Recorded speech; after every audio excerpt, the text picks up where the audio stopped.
So I don't know what to do, you guys, but I do know this. I need some money. So give me your money. Janice, am I allowed? We do that at the end, remember?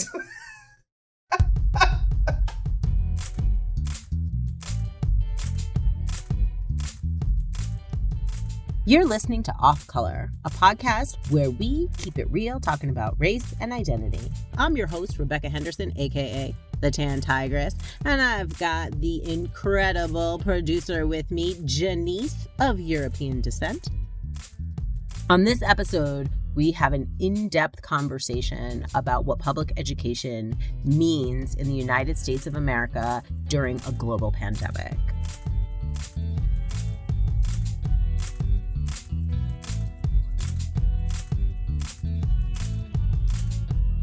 Good morning. All right. So this episode of Off Color is recorded on Saturday, July 18th. Now, we also have two incredible guests today, and I'm really excited and grateful that we are able to have with us Director for the School Board of Denver Public Schools. We have Director Jennifer Bacon with us today. Hello.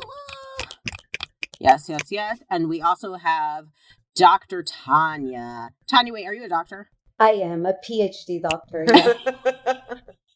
The best I'm a tenure track associate professor at the University of Colorado Anschutz Medical Campus. I go by Tania. Tania. Yes.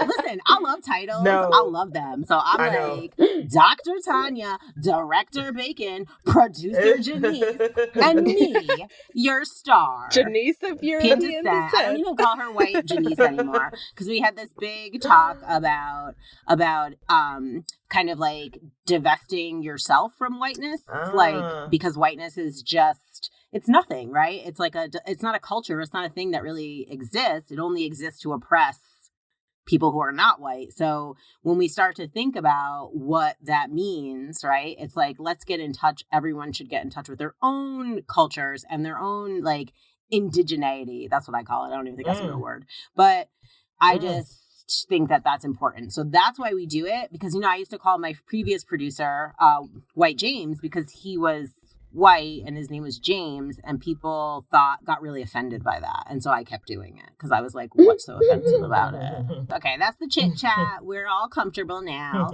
So let's hit it. Okay, Tania, go first. Give us a quick introduction. What you do. I'm going to say my name the way it's said, okay? That will throw off people. I'm Tania Reis. I'm a PhD. I'm a mom of 2 DPS students. I'm a scientist. I'm a tenure track associate professor at the University of Colorado Anschutz Medical Campus, the medical school in Aurora. I'm an immigrant, as you may hear on my accent. We are a multiracial family. I am a strong advocate in school and in life, in higher education too, for differential learners. And my goal is to build equity into education. A lot of the work that I've been doing, it's traditionally called outreach. I'm not part of any outreach committees at the university. I do these with passion only, but I go to middle schools and elementary schools as an immigrant. My husband is a Latino, and we bring other students that have less traditional paths to science to talk about their experiences. So my goal in DPS is to really try to spark and inspire everyone, independently of how they look, they sound, where they come from, to follow their passion. So I'm a very strong advocate for high quality public education for all.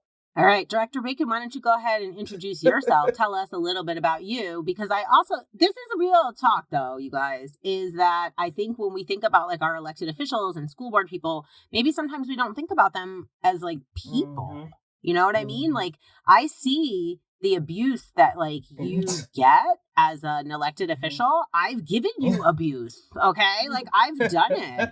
So I think that to me that you being here says a lot about what kind of leader you are and what kind of leader you're going to be going forward. And so I'm really grateful for that. However, I'm going to let you tell your own story. Hit it. Well, thank you for your introduction, Dr. Tania.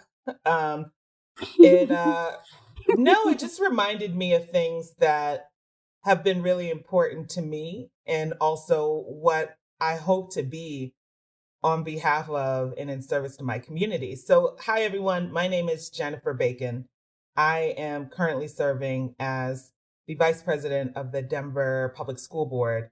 But my representative seat, we each represent a district. I represent District 4, and that's Northeast Denver. And for those of you that are familiar with Denver, that's from 5 Points all the way to the airport alone. District 4 serves a third of DPS students. The other thing about my district is that it's been heavily, I would call it the cradle of educational equity. I'm going to put quotes around these words, right? Educational equity, the conversation of high quality seats, how do we support low income students, how do we diversify schools, how do we, school choice, all of these things have, I would say on behalf of Denver, primarily happened mostly in Northeast Denver, with Southwest Denver a close second.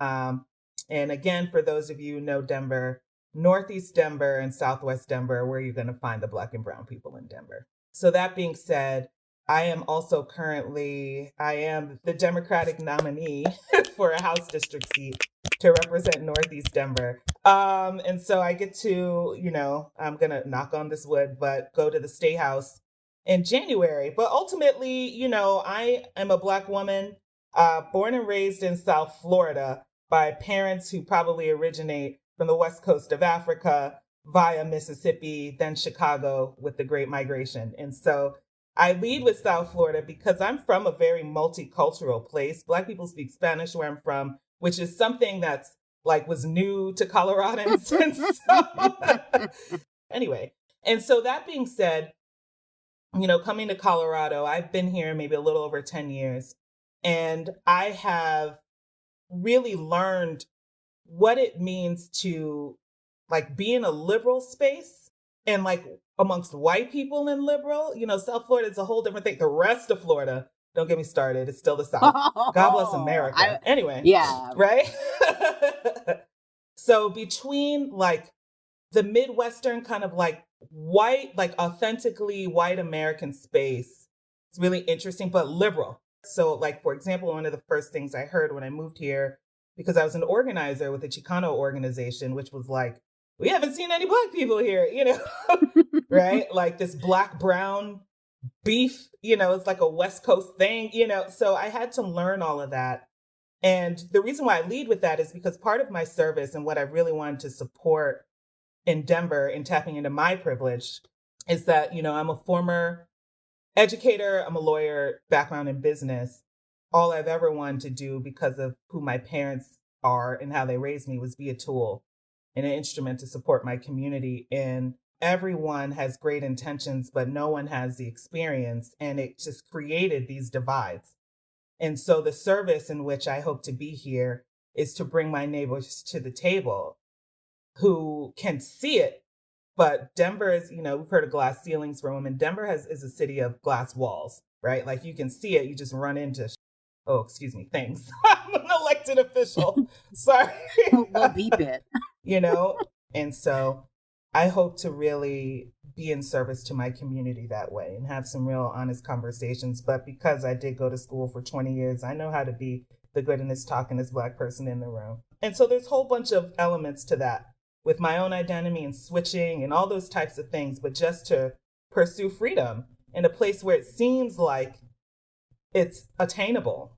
I love that. And, for me, a big thing I talk about for having this podcast is I like the freedom that it affords me, where I'm free to say all kinds of crazy ass shit, right? Because it's my show. It's a place for me to also make mistakes and to learn, right? So I feel like I like being able to talk to you, Jennifer, because I feel like you really listen to me. And most people, I'm like a local nut job now, you know? And it's like, it's true. I feel like people don't even want to like interview me anymore because they're like, oh my God, like we don't know what she's going to say. And she's going to talk about George Washington's slave teeth again. And like, you know, I didn't care very much about public schools. I didn't think much about it until I had a kid, right? That's like a big thing that changes it for you. My husband is a Denver born and raised person who went through public education here, huge advocate for public education as well.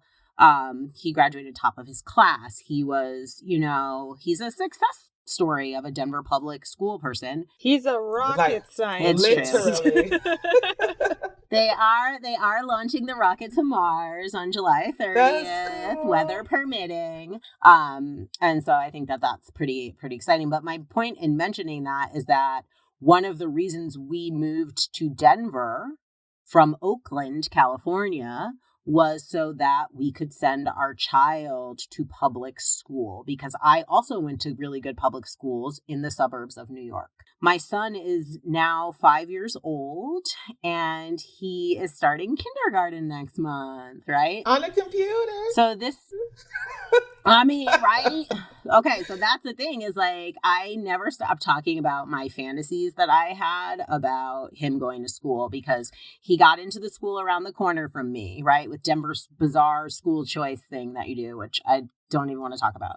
I was not going to have to pay for daycare anymore. I would be able to do all this work and walk and get him at school. And he could, like, as he gets older. Also, I was teaching at Denver Discovery School. I was teaching in this district, teaching an elective on Fridays. It was perfect. And then dat rona has to come up in here trying to assassinate everyone. And as I said before, Ms. Rona does not know about systemic racism. So what I would like to do now, as we're moving into this is the sort of the meat. I want to talk about what's going on with Denver public schools, as that's our base because we're in Denver. But in regards to COVID-19 and the opening, like Los Angeles is not opening their schools. A lot of large districts are not. Denver is now pushing back the in-person starting date. I want to know, Director Bacon, how you guys arrived at the decision as the school board to not have in-person learning starting in like 2 weeks or whatever it was supposed to start in. The Denver Public Schools has a few connection points that we have to consider before we make any decisions around school and public health. And then I'll also say that, you know, a big, like the lead on making the decision is actually the superintendent as a matter of law. Because they control the execution of the school, which includes like calendars and whatnot. So ultimately, this is what happened for us here in Denver. You know, a couple of weeks ago, we announced we were going back to school in person. So I just want to give people context, because this was not like things change in a matter of hours, right? So literally 2 weeks ago, we made an announcement and said, we're going back to school in person. That decision came from consensus of our superintendent talking to other metro area superintendents, right? So the school districts that surround Denver, the superintendents actually meet regularly because of COVID. Then the superintendent here in Denver meets with their public health official, which has some authorities about clearances for schools. So in Denver, that's Denver Health. For the cities just south of us and, you know, east of us, that's Tri-County Health. So there's two different public health officials that are giving us clearances. And we would need to be cleared theoretically, because if we weren't by public health officials and we went back to school and someone got sick, now we're liable, right? Because we went against the advice of actual doctors. So in meeting with Denver Health and now the government of Colorado, which is the Colorado Department of Health and Environment, CDPHE, right? And the governor, we got projections of the spread of corona, given the uptick we've seen, not only here, but across the country in the last couple of weeks. And so we're at this point where the superintendent and public health officials have had to acknowledge we actually have to look at data in 2-week increments right now. So ultimately, we ran our models through public health And they were like, here's what we need you to do. We need you to have cohorts of 15. We're like Denver public schools and maybe other big districts. So Jeffco's probably going to be in a similar spot. Like we have way too many kids to make school work for this cohort size to keep folks healthy and to flatten the curve. So our plan for going back to school in person, if you were a parent in DPS, you probably got the email, right? We weren't going to go back to school in the normal way, and particularly for middle and high school, right? Where kids travel, like they change classes, they go to lunch and whatnot. So we were going to keep kids together, and teachers move, like limit passage time, like hallway passage time, try to figure out if we could have lunch in classrooms, those types of things. And we would keep kids together in cohorts of about 30. And those kids would be educated all day together and travel together rather than having everyone move when a bell rings. I was not in the meeting on Thursday. My other board members were, and I asked what is it that they heard. So I'll read it to you if that's helpful. So we were told at elementary, at 30 kids per cohort, every child has a 50% chance of going to quarantine or remote during the school year under current reality modeling. Wow. And so the public health policy right now is set by the state is that if one kid is exposed, right, the class goes on quarantine. If 3 kids in a building, the whole school shuts down. And they pretty much said at this rate, that'll happen in a day. 3 kids in a whole building and everyone goes into quarantine. That was true in March. Wow. Yeah. So that was always the guidelines, even back in March, right? And we shut down schools not because kids were, in the beginning it was really hard to even get tests, right? It was only because kids said we were exposed to someone and we just took the proactive steps, right? So which was the right step. Yeah. That was. It was really the right thing. So we didn't have any at the time in March when we were doing some of those school closures. We didn't have any proven cases for 2 reasons. 1, like the tests were just non-existent, right? And then 2, we didn't want to make any assumptions. And then 3, like Denver's different in regards to the way the disease can communicate. We have our airport here. We have people who work in the airport. People were still leaving the country and coming into the country, especially up here in Northeast Denver. Yeah, so a couple of weeks later, back in March, we went remote, extended spring break, then to remote. We really wanted to go back to school in person. And I want to share this because it's not like we don't have an interest in opening like businesses do. Like we're not going to make any money. You know what I'm saying? By going back to school. As long as people are paying their property taxes, right? DPS will have money. We're not going for tests, right? There's no test. There's no state test right now because no one's been in school. We wanted to go back because it is factually true. So I'll just give you a stat. Nationally, we're tracking white affluent students are 6 months behind from being out of school 2.5 months. So like we have to actually consider, like, will a kindergartner not be able to learn to read this year because we've got to do education online? It's hard. Wow. Like that's what we're thinking about. Plus, we live in an institutionally racist society where people have to work to live because their lives are not valued. And if my kids in my neighborhood, parents got to go to work, they are outside on the unclean playground or getting into trouble on the corner. God bless America. Plus, on top of all of that, people are now learning the role that public education plays in the functioning of our society. Just literally through service and support. So I am on this movement. #education is an essential function. 60% of our kids eat 2 meals a day at school because of how much they earn, their families earn. So that means in Denver public schools, as affluent as we are as a community, 60% of our kids are on free or reduced lunch. And that's the federal guideline, right? Which is much lower than actual cost of living in Denver. And the number of reports of abuse have gone down significantly because we're mandatory reporters. So like there are things that we are trying to figure out for kids, and also the decision to go back to school, I will openly say, is not the most equitable because of all of those things. But we're prioritizing public health because life over death, period. Director Bacon, those things are in my mind all the time.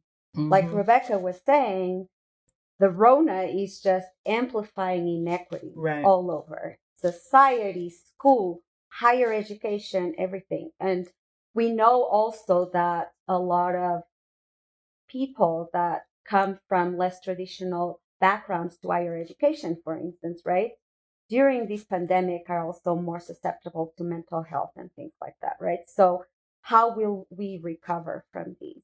And then we put this into the kids. And do we want to amplify inequities at school? Because there's so many already. So here's my question. Sure.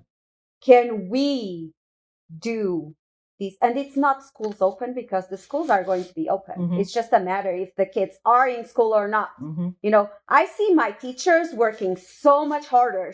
This is being hard for everyone. Yeah. It's being harder for some more people. I have a lot of teachers in my friend circle, and I haven't heard a lot about the guidelines as far as like what happens when a teacher gets sick. If one teacher gets sick, is that the whole class or is that the whole building, because of how much more they're interacting? And when they do get sick and have to quarantine, are they required to take that as, you know, paid sick time? Or is that part of FMLA, you know? Yeah. You in the hot seat. No, gonna get fried. I mean, hit it. This is, if ever there was a time to have bacon as the last name, God bless. Even like the vegans get it. Okay. So that being said, so the answer is the same, you know, like we're under public health circumstances. So and it's not just if a kid gets sick, it's like if you have one case of COVID in the building or 3, regardless if it's a child or not, right? 2, they do get sick leave. The circumstances have changed, like, you know, the state and other governments determine what's paid family leave and whatnot. However, everyone's on the same page as a matter. Plus, there's also OSHA now included and, you know, hazards at work. So, for example, when we were doing our essential workers, like during extended break, were the people who were cleaning our buildings, our food service workers, who also DPS paid hazard pay because that was not required. City and state, whatever, because we believe in people, right? Okay, but like, so there is now OSHA requirements too around that. Does that make sense? And that's a whole different set of benefits you can have access to if you're exposed through negligence or for wanton disregard, all of those things. Also, under the Americans with Disabilities Act, you can expect a reasonable accommodation if you have what's the word, like pre-existing conditions or like higher risk, right? So like when we were saying you have to go to work, people can share that I can't, and that qualifies, which at this case for the teachers who were pregnant, asthma, diabetes, you know, whatever that list was, we got plenty of work to do online.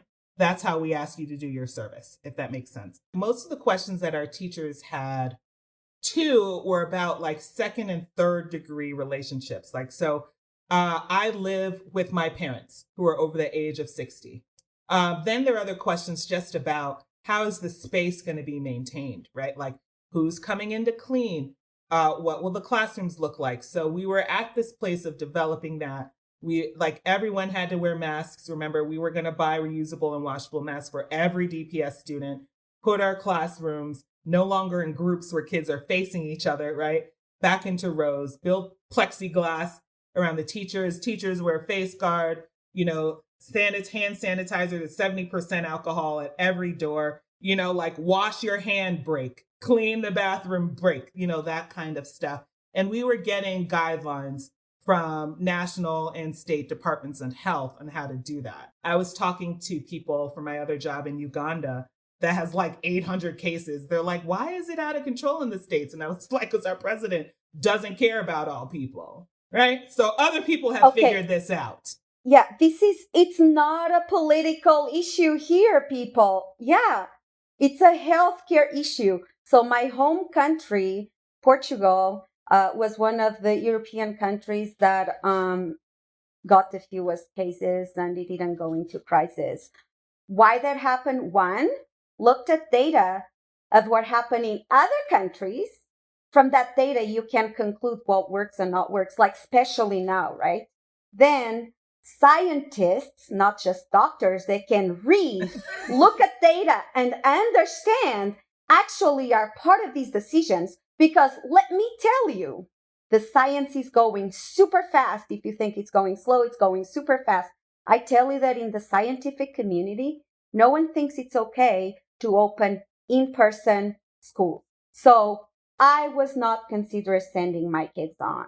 Not that I'm like worried they're going to die and get permanent brain damage, which can happen, permanent lung damage that can happen, permanent heart damage. All those damages can happen even if you survive. Right now, we don't have enough data in kids.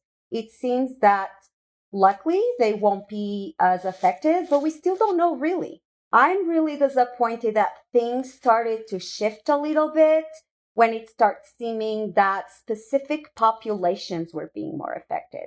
And that's when this became a political thing. So let's not get into that thing because that was eye-opening, right? So countries that are seeing this as a serious new thing that we need to look at the data and are doing better. So we don't have that. Yeah. So we have to rely out in our schools, individual at the city level, which is so unfair for anyone that is in this position to make decisions because you didn't go years of education into science to be able to make these decisions. You say you're not doctors. I don't think even doctors right now can properly evaluate the danger that this can be or not, right? Yeah. So my kids were not going to school because we have a sense of community in our family. We can't think about us. We have to think about everyone. Full disclosure, Tania is my neighbor, and she is someone I was trying to convince to become part of my pod that I've been trying to create, which is like what the Richie Riches are doing now, apparently. I early on was thinking that it was the end of the world. I still think that, spoiler alert. But I was sort of starting to plan for like building a farm and like you can't see me, but I'm wearing my overalls. I got my braids. I got my little feather ears. I'm like ready for like this new farm life, right? But not really. I just have an outfit. I don't know how to grow anything. Like our garden's all messed up. I kill every plant. Anyway, same thing for education. I have to tell you how many times I've said, if I have to be responsible for my son's education, he is going to turn out so stupid. Like, I can't add. He's always asking me these math questions. I'm like, I don't know, And so like, I'm saying that because I was thinking about, okay, how am I going to be able to continue doing my work? How am I going to be able to do podcasting and filmmaking and like do all of these things with this little monkey up my butt? Like you guys, he never stops touching me. He just never stops talking. He is also experiencing extreme anxiety that he's getting from me and from Ken, I'm sure, from my husband. There's so much going on here. So I was like, how can I get him socialized without sending him back to the classroom? Because I always knew we weren't going to send him back to the classroom because we look at the data from other countries also, and we saw what was happening, and there was no way we would put our kid in a classroom. When people started saying they were just they wanted to, they're fighting for it. They're like, well, so what? Some of the kids will die. Like, big deal. I swear to God, that's what I'm hearing when people are telling me I have to send my kid back to school. And so when Tania says it's about everyone, I also feel that way. You know how we did the survey? Yes. We sent a survey home to all families to see if they were going to choose an in-person remote option. The majority of people chose in person. It's interesting. Depends on the day. I get an email. Whatever we decide, I'm going to get 3,000 emails that I'm a terrible person. Okay? Right? I'm sorry. You're put in a situation that like, you should not have to decide these. You should not have to decide I know. These. And thank you for saying that because I am in the camp of like, first of all, I am unpaid and we only do schools. But let me tell you about what schools does for this city. Every time something happens to a child, they're like, what is DPS going to do? So like we are now held responsible for child care, child development. You know what I'm saying? Like youth violence. We've had 9 kids die in the last 30 days from gun violence in Montbello. And the last one happened on a Saturday night in July. And it was like, what is DPS doing? because at the end of the day, this city government is not prepared to think about anything for kids and families. And then they've conditioned everyone to have us believe we have that kind of power. It's not just like how many people are we hiring. It is like the safety of children. And part of the safety of children is keeping them during the day, like providing food and resources for the whole family. Like DPS wired Denver. Let's just be real clear. We gave people internet here. The city didn't do that. Thank you. You know what I'm saying? Thank you. The state didn't do that. And you gave food. You gave right? food to. We Thank fed everybody, you. and that best believe that comes with the bill. But you know what? People are okay with that, and it's community money. Like, we're not profiting on anything. If you give us this money, it should go right back into the community, right? Which is why, like, we will pay people during this because they got to pay their rent. Because this is what happens when they don't, and then it's gonna come right back on us if people are put out of their homes. But ultimately speaking, now we have to make a choice for the functioning of Denver. It is not community health. I want to have kids in buildings. You know why? And this is layperson, Jennifer. Like, the lawyer is like, absolutely not. Okay? Like, absolutely not. But the layperson is because I know where the kids are. I can probably keep this space cleaner than them running around outside. I know they will have a nurse within 10 feet. And I know mom, who has to go to work, will not have this kind of stress. That I want kids in school.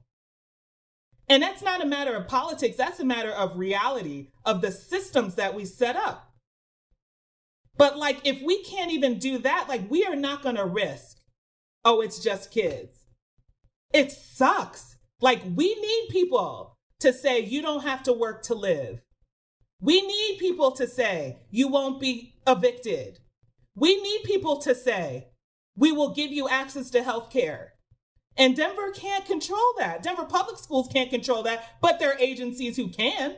And they are not on the same page because we have not been trained to think the way that you're talking about, Dr. Tanya. You know what I'm saying? Call me Tanya. And all of us. Call me Tanya. Okay, I'm going to call you doctor. If my mom heard me not, and as someone who has paid for higher education, you get to be called doctor. I'm sorry. Like, for $200,000, y'all should call me Esquire. Okay. I'm just saying. But I mean, like, it. my mom would just be like, hell no, because that's how we value education. Not everybody can go. And so I'm going to honor you. But you tell me how you want to be called, and I'll honor that because of who you are. I'm just like, and another thing. And this is how I talk at 11 p.m. every night, right? But like, ultimately, if I had to make the decision, like, because of the things we can't fix, I know what's at stake. So it's on one hand, all those things that I was like, our kids, I feel like would be safer in our building because we know where they are. But it's just factually not true. But guess what? They're also not as safe when it comes to their public health at home. If we are not wearing our masks, if mom still has to go to work, like, those are the things that we need as a system. You know what I'm saying? That's a fascinating argument that you brought up to me that I hadn't necessarily thought of, that, you know, a school is a more controlled environment, especially as we start to get into the colder months. You know, once September hits, middle of September, the weekend of my birthday is like usually the first cold weekend, and that's coming up pretty fast. And then everybody's going to go inside. They're going to want to hang out with their friends still, but they can't do it at the park. So they're going to go to somebody's house, and maybe that person's parents works in the medical field or other essential services. And like you were saying, people are not wearing masks around those people. They bring it home to their children. Their children meet up with other children because they're not in school in a controlled environment where they're being asked to wear masks and where the environment is being cleaned on a regular basis. So, yeah, I would think that in some ways, if parents aren't separating kids in their individual houses, then they're going to spread it faster in those environments than at a controlled school. So we all need that. And just so you know too, that's how we make decisions on snow days. We don't, so everybody's like, I can't believe I got to go to school. If you don't want to go, don't go. Like, that's always your right. But guess what? A third of our kids don't have heat. We will not call school unless it's below -10, because it will be the warmest place that has food for children. And we will take that risk as well because we at least know where they are and that they are safe. Like, that is how we make decisions. That is in a 2020, terrifying reality, right? that exists in America. Like, how can we live with ourselves that, like, that's the decision that needs to be made, that there are enough children in vulnerable situations where they don't have heat, they don't have food, that a school could literally keep them alive. We have 6,000 students around, give or take, that we know are unhoused. They need to, so like now we have to be working with Urban Peak and the city, because if they are not in school and do not have a home, like these things are that layers deep that we have to be better about this science. But every agency has to participate. We are not that coordinated yet. And yes, I said it out here, and I said yet to be optimistic. But like, people need to get that. And not y'all, but like the people who are in these seats, like that's the type of power we have. And you don't need to be a PhD, but you need to trust somebody. And you know what I'm saying? And that's what I want to ask. It's like, can we do these? You have the power. Can we put our foot down and say, we are going to have in-person schools for the people that are at risk? These are the people. Can we do it equitably? You say 60%. We're not considering the 40%. Let all those are the parents that are really complaining. Those are all the parents too that Rebecca and I see. They're like all playing outside together without masks. They don't care. In our neighborhood, no one cares because they think that rich white people don't get corona, right? Because they don't see it. So we have populations that we see from the data are at risk, not just from the corona, but everything else. So why can't DPS just say, I know this sucks. The 6 sucks for everyone, sucks much more for other people. This is who are we prioritizing? Yeah. And this is how we're going to do it safe. Still put all the money into the plexiglass, the teachers that are there, not subs, the teachers that are willing to go there, that are safely can go there. So then classrooms are smaller. They're the kids that need the heat, that need the food, that maybe need more focus in learning person, that will actually have more differentiated education, right? Let's not make this year where we're bringing the inequities further apart. Let's take this year to like, you know what? We can narrow that gap right now. And this is our focus. Yeah. I mean, this is school. What do we care for school? We want to grow children safe, right? Can we do this holistic approach now, bringing equity instead of in its side committee, bringing equity into these decisions? Like, I think somebody asked me this yesterday. I think it was like Brother Jeff. He was like, what do you think? And I was like, I'm thinking of a hybrid mode because of what you're talking about, right? The truth of the matter is, like, our mindsets would have to shift in a couple of ways around what school is. School would have to be looked at as shelter, right? And there's like a lot of tension around that. And I had to have it too, because people were like, well, who's going to take care of my kids? Remember what I was saying earlier? I was like, public school is not daycare, right? But there's also a very real reality that it is. We structured everything around it, the work day, harvest season, AKA summer, right? Like we structured things like that. So we would have to think about that and then admit that this community needs shelter, which is hard for like a progressive liberal to do who's been thinking they've been like equitable and inclusive. No, we're fine. No, we're not. Then the kids who need the shelter, we have to not put a spotlight on them or have them feel judged because they have to go to school without everyone else helping figure that out. But you know what? Who cares? Honestly, because guess what? Yeah, you're right. Like the minute it gets cold, that's real. And we have to think that way. The only reason we're not there yet is because when we got that stat, remember I said cohort to 30, we are not actually sure of what to do yet to keep kids safe that way, because people are saying washing your hands with antibacterial soap is not going to kill the virus, right? Like, so the facts are too, they have to be properly mined. But we're giving ourselves. Mm-hmm. Who said washing your hands doesn't kill it? So there's a difference. So now there's this narrative on antibacterials versus antivirals, right? And all that kind of stuff, like alcohol at 70%. is better than an antibacterial soap. See, the fact that I'm saying this means that there has not been a memo.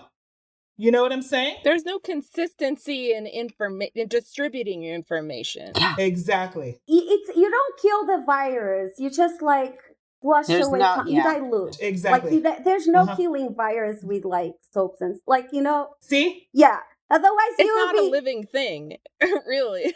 I know, but but hearing that rhetoric, right? Like, because that's the thing is like I saw that on our local show here that we love so much, Brother Jeff's show. And I heard people saying that. I'm shook by the finding out soap and water doesn't like kill it. It's like people don't understand that washing your hands still prevents it because you wash it off. Prevents it because it dilutes it away. Yeah. Yeah. I mean, if water and soap killed it, we'd be like, drinking the bleach. No. I didn't say that. Yeah. Can we just like change how we're not providing shelter? We go straight from the basic. What does a child need to learn? Let's go to the pyramid of needs. Yeah. They need shelter. They need food. They need safety. Yeah. Okay? Let's prioritizing providing the needs of our students so they can actually learn. But that would involve us culturally admitting as a nation that personal responsibility isn't the only way to achieve success and security and all of those things that you're talking about. That sometimes there are outside influences that can affect a family's ability to take care of itself. And that's not something that America is willing to admit right now.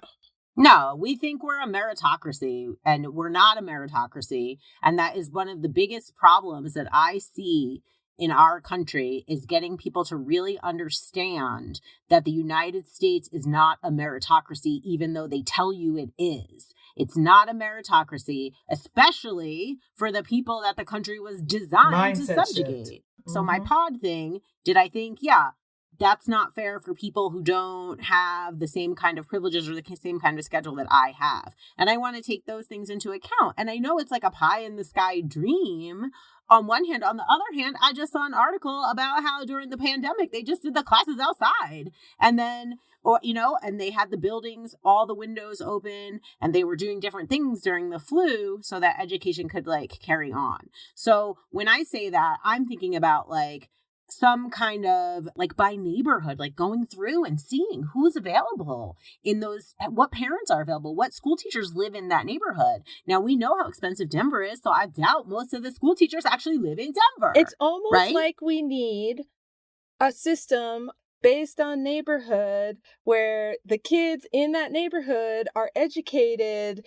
by people in their community, like community and neighborhood schools that have been getting shut down because education has been defunded for years. And then that will also be inequitable, because neighborhoods are so segregated. When I hear you say that, Tania, like when I think about like underserved neighborhoods, I feel like people are often looking at them as if they're deficient and they're not seeing the things that they have and the beautiful things that are there to be offered to their communities, and how people feel in those communities, how they feel safer because they know their neighbors. It's the reason we don't want the police to come, because we're like, no, you like kill us too much, so we don't want you up in here. We'll handle this in our neighborhood, right? Part of that inequality stems from the fact that our school funding structure is based on property taxes within that particular neighborhood, right? I mean, I actually think that it's not going to be safe for a long time to go in person.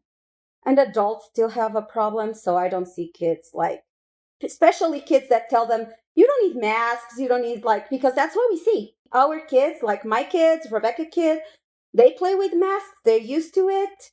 We see we had to go to the dentist with the kids. There were very specific dots to be here, put your mask, and my kids follow the rules. Other kids is like, oh, I don't like these masks. And then the parent is like, oh, yeah, you can't breathe with that, which you can. Your oxygen level is the same with and without mask in your blood. So there's all these things, right? Most of these parents are the ones that in your survey said, I need in person. My kid needs in person, you know? And do they really need it? Yes, we all need to be with our amazing teachers in school. What did I put on that survey? We are staying 100% online. I want in person. I want safety in my community. Right now, that's not going to happen. We have to start thinking about education for all these things it provides until the other institutions can level set. If we're going to do providing shelter, like the hierarchy, we have to think about what we do as an essential function. And teachers are not trained that way. They don't see themselves as hospital workers. And so telling a workforce they have to go back to work is really hard. But I want to say it sometimes, like we can't say we need equity, which requires talent and human capital, and then not want to actively do it.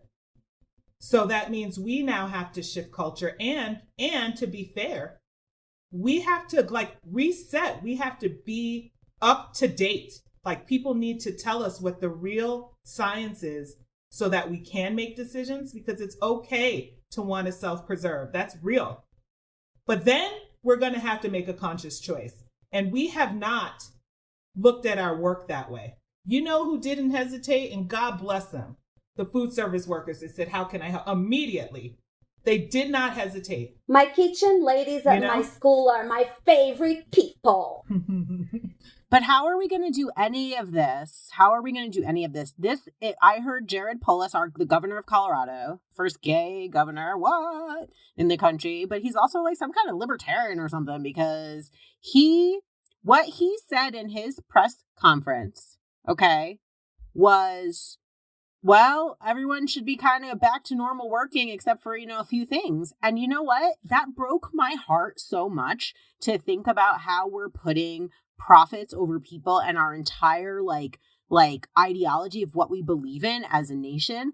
And to me, this was always preventable and something we can fix, but we just don't have that. We don't have that mindset at all. And so I feel like that's the thing we keep butting up against when I think about what's going on in European countries like Tania's home of Portugal, and then Spain, and just friends and things that I know. And it's they're able to do it. Yeah, to go back to kind of the food services employees, I see an interesting parallel there, because we would all love to have the perfect diet, right? That is nutritious and keeps our body healthy and strong. It's kind of the same way with systems, like Jen was talking about, as far as we want to fulfill all of these essential services, but is that really our core mission, or is that responsibility that needs to be shared? How do we coordinate that? It's very complex. But at the end of the day, you need to feed yourself 3 times a day, at least once. I still have to decide what to have for lunch, regardless of if I have all of the information and all of the most ideal systems of farming and distribution and all these things are in place or not. I can't wait for that to happen. I have to eat lunch now.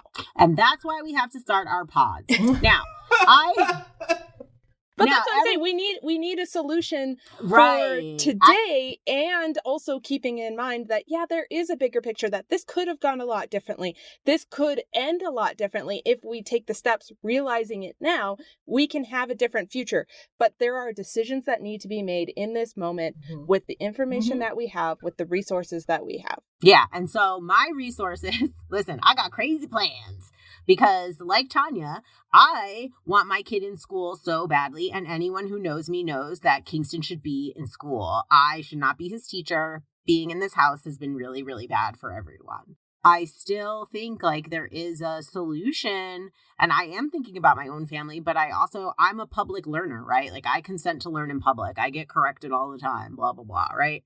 So I'm saying if we can work it out, so that we have a couple of families, or we can bring people together to be able to do some kind of safe, outdoor ed learning or gardening or farming or whatever that learning looks like. But I wish we could just take a deep breath and say, you know what? Guess what, guys?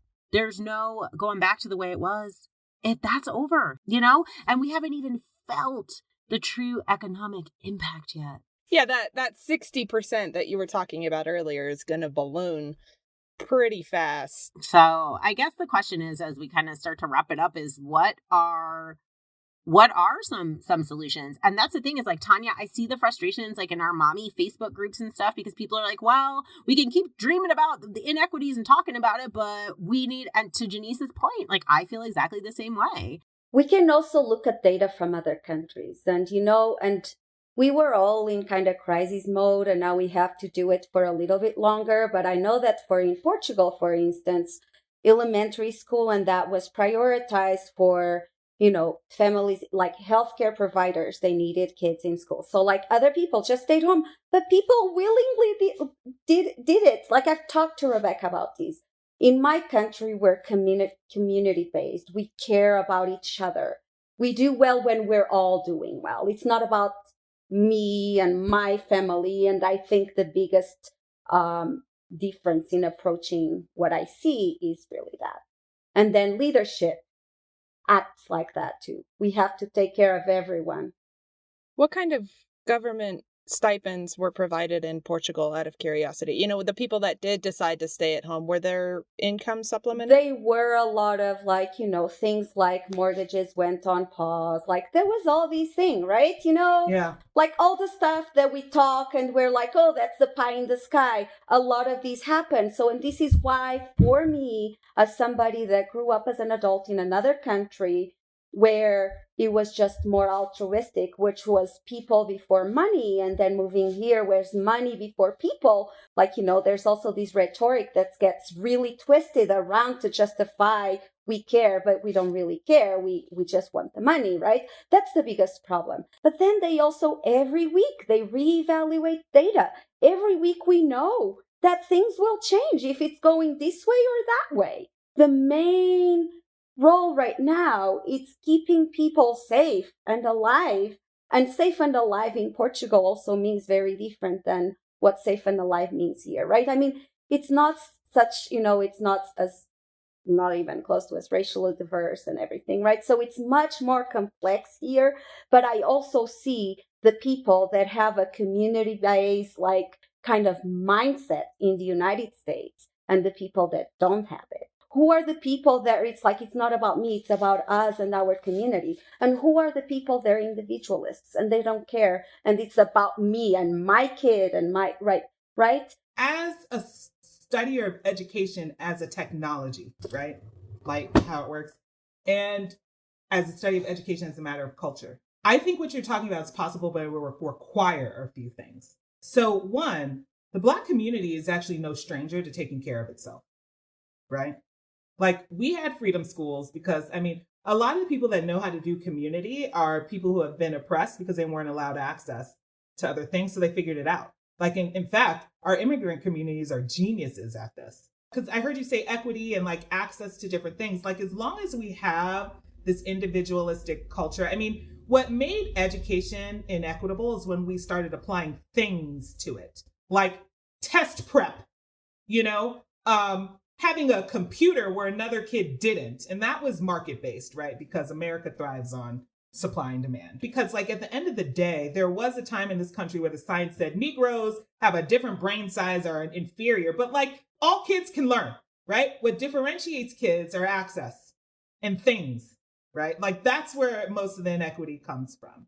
And then all the presumptions about wanting to give people quality, not that kids can't rise to the occasion. So in fact, DPS's problem was that we just didn't give kids access to grade level work because of assumptions, not because they couldn't actually do it. So the thing to solve for that is, how do we figure out what is the ground level access, quality of teachers? Teachers can go anywhere. You know why? Because I'm their boss. We're treading politics, but if we put a foot in the ground and say, if you want your job, you will educate all kids and they're going to have to decide. And guess what? Now is the time to put a foot down, because if somebody wants a job, what we're talking about, though, would fundamentally shift how public education is operating. And people have been talking about freedom schools in this town for a minute. we can actually keep an eye on inequities. The question is who wants to buy into it? Because if you did your pod and someone said, if you have this magical earpiece, it'll get your kid into Harvard, everyone who had the money might go buy it. But in the meantime, we can figure out how to actually distribute things. So like that is one thing Denver actually does well. To your point earlier, Janice, like Denver as city and county, regardless of where you live, everyone's money goes into the same pot here. That's not the case across. So I'll give you an example. Colorado Springs has like 11 school districts and they're all segregated because they didn't want all their money to go into the same pot. But that's not quite the case here. And so we fund kids based off what their need. Our issue is, one, generally we need more money because public education has moved into the space of trying to meet the hierarchy of needs. Some kids need more than others. And for us to keep up, we need to pay more for it, right? Like we need to buy more food. You know what I'm saying? We need to like pay more nurses just so we can have kids who are mentally and physically stable to learn. But if we started doing pod education, that would mean we would unchoice things. Kids would not be traveling across town to go to East or George, right? And like, I'm kind of okay with that. And the last thing we would have to do is actually reinforce the notion of what power is. Like we define in organizing, power is simply the ability to act, which means everyone has it. When you feel powerless, it's because someone is trying to protect themselves and keep you in your place. It is not because you can't do anything about it. And so that would have to be part of our language. We don't all need to be PhDs to give our kids a quality education. There are some fundamentals like, teaching children how to read is an actual thing to learn how to do. It is not just put a book in front of a child. But we can solve for that because we as a district have that expertise. And we would have to start with the culture of saying, let's get back to doing. And that's what I think we can take this opportunity to be doing. But that's why it also serious. Matters, last point, who is in these seats? Local elections matter. There has never been a more point in time where I think people need to get that.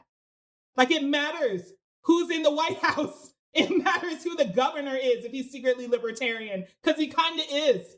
It matters who your superintendent is. It matters who your school board members are, because, we don't know the names of these people half the time. We don't know how government works, okay? And that's why I took a test to be a citizen. I needed to know. So I am a citizen. I forgot to say that. I'm actually a dual citizen. So I had to take a test to learn how Don't get me started. We don't teach civics because if people knew how government worked, they'd put these people out. That's plain and simple.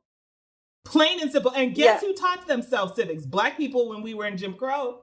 We knew how things work. Right. Like you said, power is the ability to act, right? If you knew how to act and where and when, like where and when to vote and who to vote for to advance your interests. Can I just go ahead and plug myself right now? I would just like to plug Running with My Girls is my documentary that I've been working on for like the past 2 years. It is in its last stages.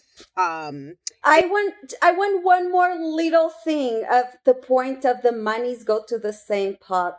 Is that some schools have a ton of money and others don't. They receive the same base money, but then there's all these like auctions and fundraising. Right. Well, guess what? America is built on meritocracy, individualized laws. And to the extent of what we can control, everybody will get what they need. To the extent of what we can't, which is how you spend your money, because best believe we've talked about that regularly. That would require some changes in rules and laws, and who's going to vote for that? That's a whole other conversation, but I want to reiterate that while we are moving into our planning modes, and even though we want to say we have to move out of crisis mode, let's not delusion ourselves. We are still in the middle of a crisis. And for all the parents out there who are saying, well, my kid needs the socialization and my kid is this and my kid is that, bitch, your kid is my kid and my kid is your kid, and they are all messed up from this, okay? And they're resilient. Children are very resilient. And the social interactions they're going to have in school are not going to be the ones they like. It's going to be messed up.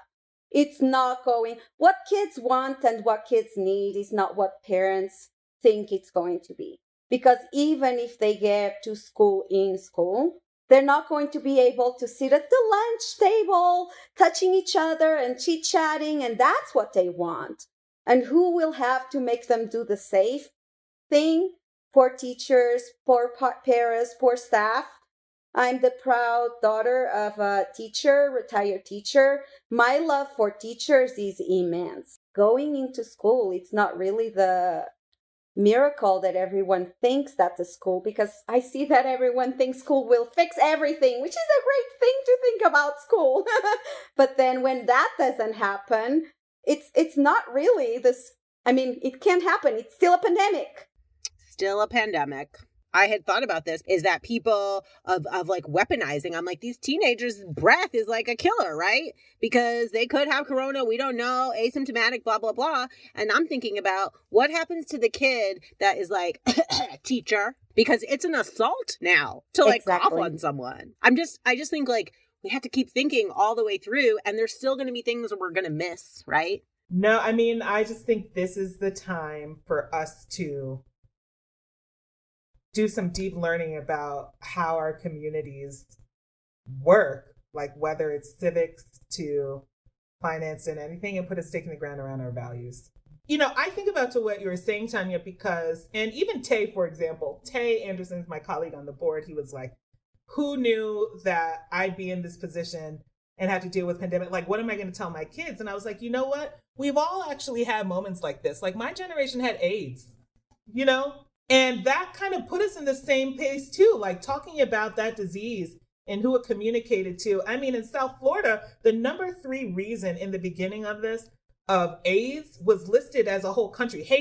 Haitians were listed as a cause, right? And remember the activism, I don't know, like these things, when you're pushed to the brink, it is a cause for social change. It always shows up in the worst ways first. And if we are as liberal and as educated and enlightened as you know we say we are, then we should be conscious of the things that we are saying and make a conscious effort to not repeat the same mistakes. But our culture will change, and it has to. The reason why I went off on my diatribe about what schools provides is like, I hope people get that right now, so we don't have to think about this in the future. But like the reality of what schools are, we have to build around that. We can't fight it. We can't hide from it anymore. And hopefully one of those things is like, let's have a real conversation about our systems and this culture this country was built on and how it is getting in the way of now all of our public health. The fact that this disease has become political is bullshit. It is. But you know what? I kind of thought we came off of that a little bit after AIDS. Remember that? Like, I mean, people had to put some stakes in the ground. But we have those lessons. We don't have to learn them right now. So how can we tap into what we actually know to solve for this? And that's why in some ways I am optimistic, because there's some things we don't have to actually talk about like we did 30 years ago. We just got to remind ourselves. That's a different, right? Like we don't have to learn it. We just got to remind ourselves and get to it. This is a time where everyone should be saying like, wait a minute. We have the tools now. Act up. Fight COVID. There you go.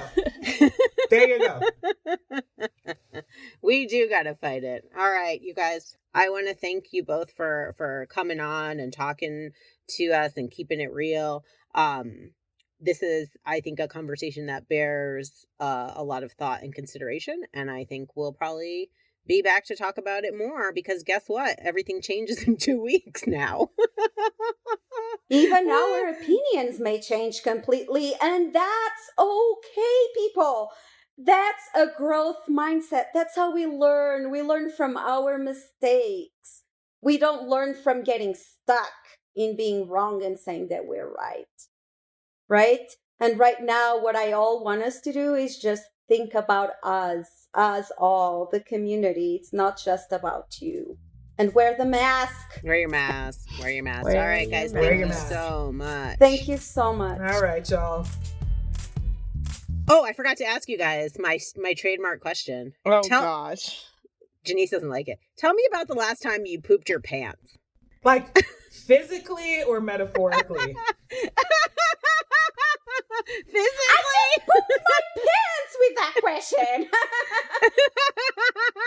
It was probably like on a bad ski trip in the Poconos where I had food poisoning when I was in law school. Okay. Metaphorically, it was yesterday. I love it. Like, oh my God. Because every time I ask someone that question, they literally act all surprised, and then every person is like, well, it was at the airport. Or like, and I think it's funny because you know why? It's an equalizer. Everybody's crap their pants. Everybody poops. By the way. I'll be embarrassed of these answers. I'm quite constipated as a person. I love it. I love it. Oh my goodness, Rebecca, only you makes me say these on a podcast. Listen, laughter's medicine too. Laughter is medicine too. It is.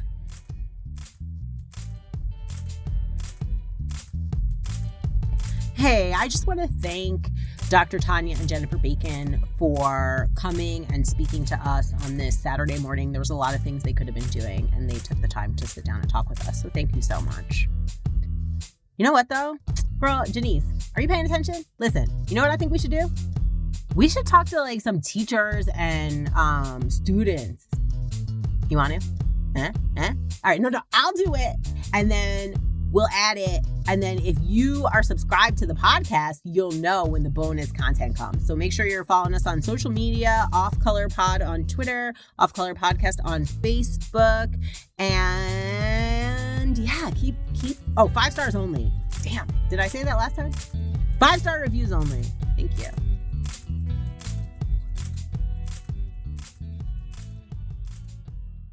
I need some money, money, money. So give me your money.